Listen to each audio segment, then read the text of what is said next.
Muy buenas tardes. Buenas tardes. ¿Sabían ustedes que el sistema pensional colombiano, en lo que atañe a fondos privados de pensiones, agrupa 14.5 millones de pensionados? Y que las administradoras que hoy administran ese mercado corresponden a 4, de las cuales 2 manejan el 85% por venir y protección. O sea, algo así como 12 millones y pico. Y ustedes saben muy bien quiénes son las dueñas de protección y porvenir. Les cuento también que Asofondos, en un estudio reciente, pudo evidenciar de que en el primer semestre del año 2017 el sistema pensional colombiano, sobre todo lo que maneja Asofondos, dio utilidades del orden de los 27.5 billones de pesos, que en el solo mes de junio dio 2.7 billones y que en el corrido del año pasado estamos hablando de un patrimonio que alcanza los 212 billones de pesos. Esto con el objetivo de ilustrarles. Mi nombre es Guillermo Reyes, yo soy gerente de Reyes y Giraldo Asociados. Esta es una firma de abogados cuya especialidad es el manejo del régimen prestacional y pensional del Magisterio y Fuerzas Armadas. Gracias a la convocatoria del doctor Rey Estrada, estamos aquí en este recinto para hablar de un tema pues, que es de interés nacional. Les voy a hablar de un tema pensional, pero que no toca para nada la pensión. Suena paradójico, pero verán ustedes en el transcurso de la charla que lo que estoy diciendo es absolutamente cierto y demostrado. Les voy a hablar de las comisiones de administración que están facultadas a cobrar las administradoras de los fondos de pensiones. Y para ello es necesario que tengamos 3 conceptos básicos bien claros. El primero hace referencia al ingreso base de cotización, o sea que es la base de cálculo. En el caso del vinculado laboral, el ingreso base de cotización es el sueldo. Y en el caso de los independientes, es el 40% de los ingresos que perciben para aquellos que tienen contrato de prestación de servicios. Y también para aquellos, como rentistas o declarantes, el que presentan declaración de renta es el 40% de lo que perciben como renta líquida gravable. El segundo concepto, el aporte obligatorio, es la suma resultante de coger esa base de cálculo y aplicarle el porcentaje que se conoce, digamos, yo diría coloquialmente, porque en la mente del colectivo existe la idea que es el 16%. Y eso lo dice la norma, pero como veremos en el transcurso de la charla, eso no es así. Y por último, la comisión de administración, que es una tasa que se le paga a las administradoras de los fondos de pensiones cada mes para que ellas puedan operar. Muy bien. Necesariamente tenemos que remitirnos a la Ley 100 de 1993. La Ley 100 de 1993, en su artículo 20, establece precisamente las facultades para que las administradoras puedan cobrar la comisión. Y incluye aquí al ISSSTE como un fondo público. Hoy en día, que fue reemplazado por Colpensiones.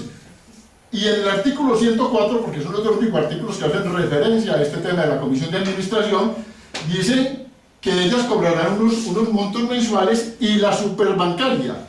De ese entonces, hoy en día, Superintendencia Financiera es la responsable de establecer los montos máximos y condiciones para el cobro de esa comisión. ¿Hasta ahí vamos bien? Pero resulta que la Ley 100 de 1993 entró en vigencia en abril de 1994 y por ende el Gobierno Nacional expidió el decreto 656 en marzo de 1994. En lo que atañe a comisiones de administración, el artículo 39 dice: constituyen ingresos de las sociedades que administran los fondos de pensiones, ¿cierto? Y dice en la parte final del inciso: en todo caso, las comisiones de administración solo se podrán cobrar por los siguientes conceptos. Y voy a ser aquí bastante enfático: comisión de administración sobre aportes obligatorios. Entonces, este va a ser un tema que va a ser tocado en todo el transcurso de la charla. La superintendencia bancaria, hoy en día superintendencia financiera, amparada en las facultades que le otorgó la Ley 100 de 1993, pues expidió la resolución 2549, Eso lo hizo en noviembre de 1994. ¿Y qué hizo? Reglamentar. Dice, artículo primero, determinación de la comisión por administración. Y dijo, las entidades administradoras de los fondos de pensiones, oígase bien, podrán establecer libremente el porcentaje y la base de cálculo. Entonces viene la pregunta, ¿pero qué pasó ahí? Si no existía una ley orgánica y luego no había expedido el gobierno nacional un decreto reglamentario que estaba diciendo cómo se hacían las cosas, y cómo viene ahorita la superbancaria con una resolución y prácticamente desconoce el decreto reglamentario porque ni siquiera lo menciona en la resolución. Esta resolución ahora está vigente hoy en día y si uno eleva una consulta a la superintendencia financiera le responden con los mismos términos. Pero veamos qué está sucediendo en Colombia. Resulta que vamos a colocar como ejemplo 1 millón de pesos de ingreso base de cotización, independientemente que entre por la vía del vínculo laboral o entre por la vía o se le haga el reconocimiento por en calidad digamos, de un rentista de capital o un profesional independiente. 1 millón de pesos. En el colectivo existe la idea de que es el 16%. El 16% de 1 millón de pesos son 160.000 pesos. Qué pena que no puedo utilizar el visor, porque el televisor no lo permite. ¿Listo? Muy bien. 160.000 pesos. ¿Qué es lo importante de este porcentaje o de ese monto? Resulta que ese 16%, y es lo que generalmente no es de dominio público, tiene una distribución. En el caso de los fondos privados, el 11.5% es lo que efectivamente se va a cuenta de ahorro individual. O sea, es lo que efectivamente se capitaliza para alcanzar una suma de dinero que con la renta que produce en el tiempo garantiza el pago de una mesada pensional cuando usted cumple las condiciones establecidas por la ley. Y el otro 4.5% son comisiones de administración. O sea, que de 160.000 pesos que yo pago, 115.000 se van a la cuenta de ahorro individual para la pensión y 45.000 son gastos de administración. Y recordemos lo que decía el artículo 39 del decreto 656, son ingresos de propiedad de las administradoras. O sea que aquí ya vamos empezando a entender una cosa. Primero, que el derecho de propiedad sobre los 115.000 pesos es mío o es tuyo, porque tú lo aportas y es el que obligatoriamente te van a capitalizar. Y el 4.5%, o entiéndase los 45.000 pesos sobre esta base, es de propiedad de la administradora. Ella se lo echa al bolsillo y lo distribuye de acuerdo con lo que le dijo la superbancaria en la resolución 2549. Entonces, por esa razón en el preámbulo ya decía, vamos a hablar de un tema pensional que no toca para nada la pensión. ¿Y por qué digo esto? Si usted, por ejemplo, llega a la edad de jubilación, no ha cumplido el número de semanas cotizadas, entonces, si es en el caso del fondo público, caso por pensiones, usted le dice, ¿qué hago? Y dice, no, pues, si no tiene cómo pagar, o terminar de pagar el número de semanas mínimas, entonces le queda una opción, la indemnización sustitutiva. ¿Listo? Entonces le dice, indemníceme sustitutivamente, ¿no? Le dice usted a Colpensiones. ¿Qué hace Colpensiones?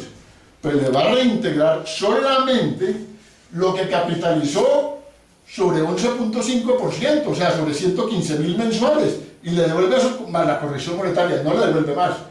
Pero en ningún momento le va a devolver sobre el 4.5% que usted paga mensualmente. Lo otro, si usted va al fondo privado usted le dice, por favor, reembolseme, porque yo no alcanzo a pagar el número de semanas mínimas. ¿Qué hace el fondo? Le reembolsa a usted, pero ¿cuánto le reembolsa? Lo que efectivamente se fue a la cuenta de ahorro individual. No le va a reembolsar sobre el 4.5%. Esa plata, recuerde que se le echa al bolsillo la administradora de fondos de pensiones. Y aquí he dicho que los he invitado para que hablemos de la comisión de administración, o sea que no toca para nada la pensión, ni la mesada pensional. Ahora veamos qué es lo que dice la ley. Toda esta discusión se generó por un solo problema. Resulta que si uno evalúa lo que dice la ley, sobre todo el decreto 656, en su artículo 39, literal A, dice que la comisión de administración se cobra sobre el aporte obligatorio. Y aquí, de acuerdo a como dice la ley 100 y la ley 797 que modificó la ley 100, dice que es el ingreso base de cotización, o sea que le cobran a uno sobre el sueldo. Si yo me gano 1 millón de pesos, me aplican la comisión de administración sobre el sueldo. Entonces viene la pregunta, y la pregunta que se originó en el seno de la Comisión de Acción Judicial cuando emprendió la acción del grupo: ¿a usted le administran el sueldo o le administran el aporte obligatorio para el sistema? Esa es la pregunta. Porque es que si me administran el sueldo, pues está bien que me cobren el 4.5% sobre 1 millón de pesos. Pero si me administran ese el aporte, pues lo lógico es que me cobren sobre el aporte. Entonces veamos qué es lo que dice la ley. Que para el aporte obligatorio se tome el ingreso base de cotización, porque efectivamente es lo que realmente o efectivamente se va a capitalizar para armar la masa de dinero que garantiza el pago de la mesada pensional. Yo te regalo ahorita un espacio y hacemos preguntas. ¿Listo? Y, como dice el artículo 39 en su literal A del decreto 656, el cobro de la comisión dice sobre aportes obligatorios. ¿Cuáles son los aportes obligatorios? 115.000. O sea que si yo calculo el 4.5% sobre 115.000 me da 5.175, lo que me da un total de 120.175 y no 160.000 pesos, como dice la ley, o como equivocadamente lo han interpretado. Entonces, aquí, ¿qué es lo que se presenta? Se está presentando un cobro de lo no debido, un pago en exceso en la comisión de administración. Y recordemos que frente a esto, el Código Civil colombiano ha dicho en el artículo 23.13 que cuando usted hace un pago de lo no debido, usted tiene derecho a repetir contra quién se lo hizo. Entonces, aquí lo que se ha presentado, se ha configurado, es un cobro en exceso de la comisión de administración. Ese fue el problema jurídico que entró a analizar la Comisión de Acción Judicial. Y para apoyarse en ello, ¿qué hizo? Pues invitó a exmagistrados de la Corte y a magistrados en ejercicio y les pidió el concepto para poder iniciar una demanda. Esto se hizo en el año 2003. ¿Hasta aquí he sido claro? Tú me ibas a preguntar. Muy bien. Y miren ustedes lo paradójico de todo esto. Esta demanda se entabla en septiembre del año 2003. Es admitida en enero del 2004. Y obviamente que ha sido un tema de discusión a nivel de todas las corporaciones públicas de la rama judicial. Y miren la sorpresa. En el año 2009, el Legislativo, el Congreso de la República, expide la ley 1328. Y en el inciso tercero del artículo 53 dice, el artículo 53 modifica el 104 de la ley 100, y dice: en ningún caso el 100% de la comisión total de administración de aportes obligatorios será calculada sobre el ingreso base de cotización. ¡Oh! Nos dio la razón del Legislativo.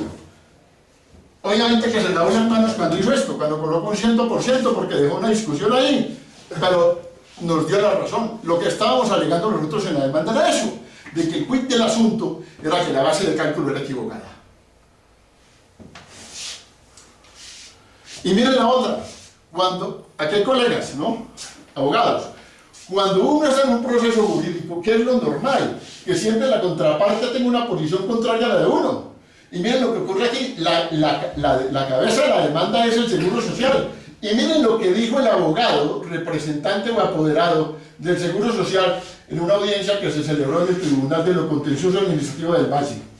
Dice: se considera que los gastos de administración deben tomarse sobre la base del porcentaje que realmente administran los fondos de pensiones y no sobre el ingreso base de cotización que devengan los trabajadores o afiliados, concluyendo que lo sano en este aspecto es que los fondos de pensiones cobren los gastos de administración como dice la norma, estrictamente sobre lo que efectivamente administra. El demandado coincide con nosotros. Pero Sarmiento no. Este ha sido un tema que ha sido, digamos, debatido y que ha sido ventilado en muchos escenarios, ¿no? Incluyendo que uno, por ejemplo, digamos, cuando va a las alcaldías de las capitales grandes, allá generalmente llegan grupos de abogados especializados en seguridad social, y uno ya sabe que van a tratar de golpearle a uno el argumento. Pero como nosotros ya sabemos, entonces siempre le salimos al paso. porque a todo el mundo sale con el mismo argumento y dice, venga, un momentico, usted está diciendo que el decreto 656, expedido en 1994, y que reglamenta la ley 7 de 1993, está diciendo que el ingreso base de cotización no es correcto en su aplicación, sino que se debe tener en cuenta es el aporte obligatorio como base de cálculo. Pero resulta que la ley 797 del 2003 se expidió para reformar la ley 100 de 1993 y eso hizo referencia al artículo 20, donde habla de la base de cálculo y reiteró que la base de cálculo era el ingreso base de cotización. Entonces, con ese argumento pretenden a uno desvirtuarle todo el trabajo. Entonces viene un análisis bien interesante. Y esto es derecho constitucional. Resulta que si yo me voy a la Constitución Política de Colombia, me voy a encontrar con algo muy particular. El decreto 656 de 1994, como lo reza su encabezado, dice, establece el régimen jurídico y financiero de las sociedades que administran fondos de pensiones. O sea, es un decreto que tiene o está circunscrito a un tema específico. Entonces, primero, fue expedido en amparo a otras facultades otorgadas al presidente de la República. Tiene la categoría de decreto ley. Y segundo, en términos de la Corte Constitucional, es una ley especial. Se refiere a régimen jurídico y financiero de las administradoras de los fondos de pensiones. Y tú vas a la ley 797 del 2003 y dice, por la cual se reforman algunas disposiciones del Sistema General de Pensiones, previsto en la ley 100. Esto es una ley ordinaria. Y no pueden pretender que una ley ordinaria modifique una ley especial o un decreto que tiene categoría de ley. O sea, no lo modifica. Así está ya dicho en su último artículo, que se derogan todas las normas que les sean contrarias. Pero no modifica ninguna, porque no tiene la categoría para hacerlo. Claro.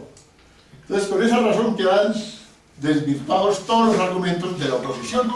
Porque hay nada que decir. Una ley ordinaria no puede derogar otra ley ordinaria vigente si no existe unidad temática. Ese es otro argumento que establece el artículo 158 de la Constitución Política. O sea, yo no puedo pretender con una ley laboral modificar una ley jurídico-financiera. No puedo, con norma constitucional. Entonces, cuando hay coexistencia, porque aquí hay coexistencia de la ley 797, del decreto 656, ¿qué pasa? Aquí se aplica en términos laborales un principio que llama el principio de favorabilidad. Entonces, ¿cuál es la norma más favorable al trabajador para efectos de liquidar la comisión de administración? Pues el artículo 39 del decreto 656, que en su letrera dice que la comisión de administración se cobra sobre aportes obligatorios y no sobre el ingreso base de cotización. A ver, ¿cómo vamos hasta ahí? ¿Bien? Muy bien, muy bien. Ahora, mucha gente me pregunta, ¿y ustedes cómo hicieron para sacar esos porcentajes y establecer esa distribución? Y es muy sencillo, es una ecuación matemática que además está respaldada en varias exposiciones y en varios documentos expedidos por la superintendencia. Dice, lo que tú le entregas mensualmente al sistema, bien sea que lo hagas en calidad de patrono o que lo hagas en calidad independiente, es un aporte obligatorio, ¿cierto? Esos 160.000 pesos. ¿De acuerdo? Y eso es lo que nosotros llamamos el total consignado por el empleador. Pero resulta que ese total consignado por el empleador tiene un contenido, tiene incluso una comisión de administración, una prima para reaseguro y otro porcentaje para el fondo de garantía de pensión mínima. Entonces yo cojo, aporte obligatorio es igual a total consignado por el empleador o por el trabajador independiente. Y le voy a restar la comisión de administración, el reaseguro y lo que va al fondo de garantía de pensión mínima. Entonces digo 16 menos los tres valores, ¿cuánto me da? 11.5 demostrado. Es más, en este momento, por ejemplo, Colpensiones está en clases quietas para explicar qué hizo con un 1%, porque en el proceso se le invitó a que sustentara cómo estaba administrando el recurso. Entonces, en el caso de los fondos públicos, ellos llevan el 12% por ley a un fondo común, que es para el pago de la mesada, le queda un 4%. Y solamente dijo que había aplicado el 3% en gastos de administración. Entonces le preguntamos, venga, ¿y el 1% dónde queda? ¿Qué hizo con él? Y no han respondido. Y ahí hay un peculado técnico. Y todo esto sucede y no pasa nada. Estamos en Colombia. Bueno, entonces, como hemos visto, realmente hay un problema jurídico. Otra cosa es que el problema jurídico no lo cometió Pedro Pérez.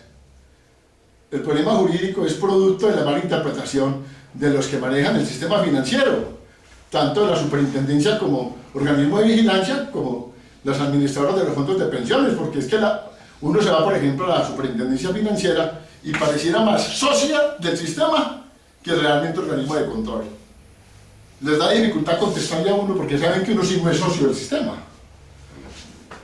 Pero a raíz de eso, porque al Tribunal Judicial, después de un estudio exhaustivo, llegó a la conclusión de que esto era un problema para tratar a través de la acción de grupo. La acción de grupo es un mecanismo constitucional de la misma familia de la tutela, de la acción popular, de la acción de cumplimiento. ¿Cuál es, digamos, el propósito de la acción de grupo? Es buscar siempre que haya indemnización cuando hay violación a derechos colectivos. Y veamos qué dice el artículo 3º de la Ley 472 de 1998. Este es el marco jurídico de las acciones de grupo y de las acciones populares en Colombia.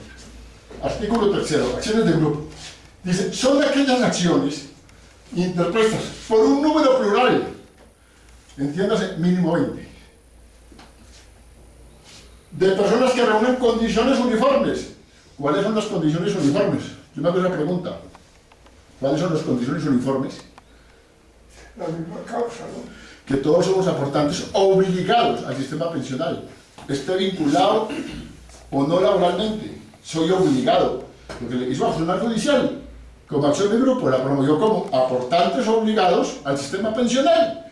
Eso nos otorga el derecho a cualquier persona que reunamos las condiciones uniformes respecto de una misma causa que originó perjuicios individuales. ¿Cuáles son los perjuicios individuales? Que nos están sacando la platica del bolsillo mes a mes. ¿Ustedes saben cuánto recauda el sistema pensionario, lo que son las privadas, mensualmente? Está por el orden de los 200.000 millones de pesos. ¿Cuánto recaudan en el año de comisiones de administración? Está cercano a casi a los 3 billones de pesos. ¿Cuánto han recaudado en 23 o 24 años que llevan haciendo esto? Más de 53 billones de pesos. Y yo hago mención a todas estas cifras por una razón. Porque cuando hablemos del monto de la demanda, la gente les haya a uno, lanzan risas y digan, ¿ustedes van a quebrar los fondos? Veremos que no. Las acciones de grupo se ejercen exclusivamente para obtener reconocimiento y pago de indemnización de perjuicios. O sea, esto no es como la acción popular, que te la arreglan con palmaditas en el hombro, tiene un carácter preventivo. No, aquí, si te equivocaste, paga. Y tiene una naturaleza indemnizatoria, que es bajo la interpretación de una forma amplia de lo que es la perspectiva de la reparación y la justicia. O sea, si te cobraron de más, o sea, te han violado un derecho, pues te tienen que pagar, ¿de acuerdo? Y otros dos artículos que hacen referencia a esta ley, que son de importancia por el tema de análisis. Primero, artículo 55, integración al grupo. Como lo veíamos ahora, cuando uno reúne las mismas condiciones uniformes de los demandantes primigenios, tiene derecho a incorporarse a la demanda. ¿Para qué? Lo indemnicen o beneficiarse de las resultados de la demanda, ¿de acuerdo?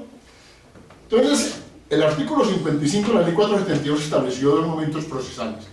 El primero, antes de que se decrete la etapa de pruebas. Ya pasó. Si la demanda fue admitida por ahí en enero del 2004, seguramente se abrió por ahí en abril-mayo del 2004. Ya pasó, nada que hacer. Segundo momento procesal, dentro de los 20 días siguientes a la publicación del extracto de la sentencia. Es el momento por venir, es el momento por el cual estamos trabajando. Porque resulta que una vez se decreta el cierre, porque ya se terminaron las prácticas de las pruebas de peritazgo, hay que solicitarle al Tribunal de lo Contencioso en sala plena que decrete el cierre. Y él lo hace, y dentro de los 20 días siguientes viene la expedición de la sentencia. Y entonces empieza a acercarse el momento para este segundo momento procesal, que es cuando los que no hicieron parte de la demanda, ¿cierto?, o el grupo primigenio demandante, se pueden incorporar a la acción del grupo y recibir los mismos beneficios de la demanda.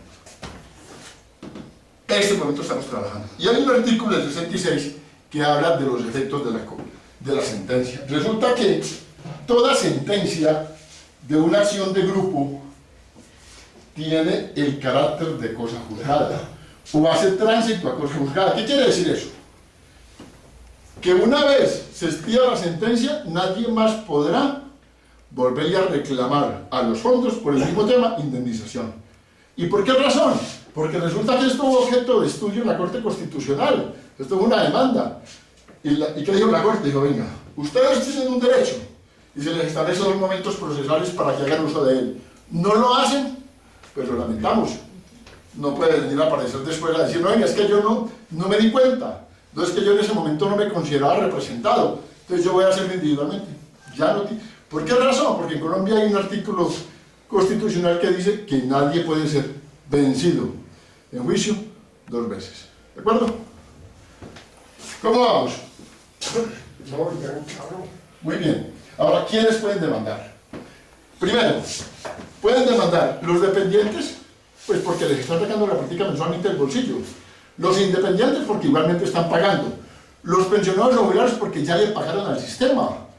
Y los cónyuges de los sobrevivientes, ¿por qué? Porque cuando usted es sustituyente de una pensión, usted tiene el derecho a ejercer todos los derechos que están consagrados en ese beneficio.